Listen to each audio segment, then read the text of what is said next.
ग्रामीण भागाच्या बळकटीकरणासाठी स्थानिक स्वराज्य संस्थेच्या निवडणुका ज्या असतात ते महत्त्वपूर्ण असतात। गेल्या अनेक वर्षाच्या प्रदीर्घ कालावधीनंतर जिल्हा परिषद आणि पंचायत समितीच्या निवडणुका ज्या आहेत त्यासाठी मतदान प्रक्रिया आज पार पडत आहे आणि एक सकाळपासूनच मतदारांचा उत्स्फूर्त प्रतिसाद जो आहे तो सर्वच मतदान केंद्रावरती आपल्याला पाहायला मिळत आहे। सध्या आपण इंदापूर तालुक्यातील निमगाव केतकी या मतदान केंद्रावरती आहोत आणि सध्या आपण बघू शकतो की मतदारांच्या ह्या रांगा ज्या शेवटच्या टप्प्यातील आता मतदान आहे आणि मतदारांची ही रांग सध्या आपल्याला पाहायला मिळत आहे। मोठा प्रतिसाद जो आहे तो या सर्व मतदारांचा सध्या आपल्याला पाहायला मिळत आहे। खरं तर पुण्यामध्ये जवळपास 29 लाख मतदार जे आहेत ते या मतदान प्रक्रियेसाठी पात्र असणार आहेत आणि जवळपास 23,000 कर्मचारी या सर्व नियोजनासाठी नियुक्त करण्यात आलेले आहेत। जवळपास 3,605 मतदान केंद्र जे आहेत ते पुण्यासाठी नियुक्ती करण्यात आले। त्यामध्येच पुरंदर असेल किंवा वेगवेगळ्या तालुक्यांमध्ये वेगवेगळी मतदान केंद्र आहेत। मात्र इंदापूर तालुक्यामध्ये जवळपास 400 मतदान केंद्र जी आहेत ती ठरवण्यात आलेली आहेत आणि प्रत्येकच मतदान केंद्रावरती असा उत्स्फूर्त प्रतिसाद सध्या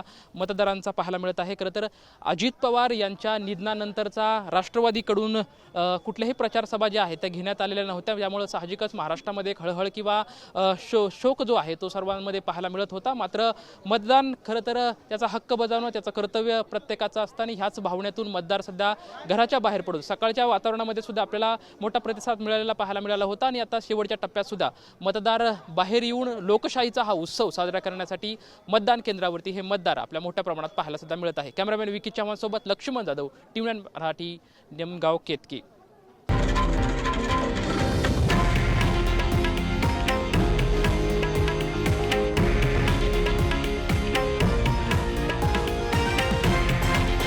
हे आहे देशातील नंबर 1 न्यूज नेटवर्क आणि आपण पाहत आहात टीव्ही 9 मराठी, एकमेव।